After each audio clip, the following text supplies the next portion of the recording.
السلام علیکم دوستوں، آج کی ویڈیو بہت اہم ہے، خاص طور پر ان کے لیے جو بے برکتی کی وجہ سے زیادہ پریشان رہتے ہیں۔ ایک شخص کسی کمپنی میں ملازمت کیا کرتا تھا۔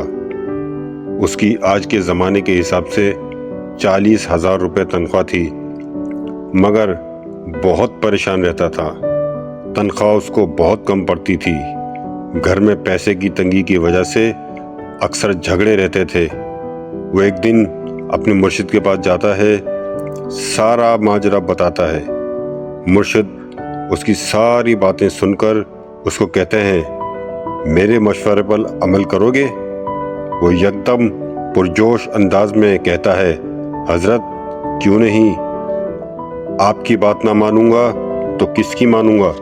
حضرت فرماتے ہیں، تو پھر جاؤ اپنی فیکٹری کے مالک سے کہو کہ تمہاری تنخواہ 5,000 روپے کم کر دے، اور یہ کہہ کر اٹھ کر چلے جاتے ہیں۔ وہ شخص مرشد کی بات سن کر چونک جاتا ہے، مگر ادب کی وجہ سے کچھ بول نہیں پاتا۔ بات ماننا بھی ضروری ہے، مرشد کا معاملہ ہے۔ وہ صبح فیکٹری کے مالک کے پاس جاتا ہے، کہتا ہے، سر میری تنخواہ 5,000 روپے کم کر دیں۔ مالک خوشی خوشی یہ بات مان لیتا ہے۔ کچھ دن گزرتے ہیں، حالات چوں کہ توں رہتے ہیں۔ پھر مرشد کے پاس جاتا ہے، حضرت کوئی تبدیلی نہیں آئی۔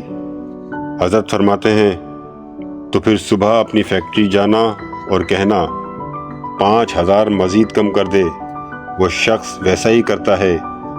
مالک اپنا فائدہ دیکھتے ہوئے بغیر کسی سوال کے تنخواہ پھر کم کر دیتا ہے، مگر حالات پھر بھی نہیں بدلتے۔ پھر مرشد کے پاس جاتا ہے۔ مرشد پھر اس کو یہی حکم دیتے ہیں کہ جاؤ پھر 5,000 روپے کم کراؤ۔ اس شخص کے دل میں تو بہت کچھ آتا ہے، مگر پیری مریدی کا معاہدہ ہی ایسا ہے کہ بات تو ماننی ہی پڑتی ہے۔ جب وہ تیسری بار اپنے مالک سے وہی بات کرتا ہے تو مالک کرسی سے کھڑا ہو جاتا ہے اور اس سے پوچھتا ہے۔ وہ شخص جب اس کو ساری صورتحال بتاتا ہے تو مالک بھی سمجھنے سے قاصر ہو جاتا ہے۔ بہرحال اب تنخواہ 25,000 رہ گئی، مگر یکا یک حالات بہتر ہو جاتے ہیں۔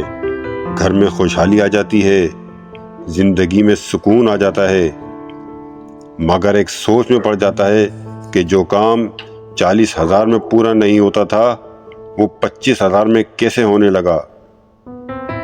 دوڑا دوڑا مرشد کے پاس آتا ہے، حضرت مجھے بتائیے یہ سب کیسے ہو رہا ہے؟ حضرت بتانے سے گریز کرتے ہیں، مگر وہ بضد ہو جاتا ہے۔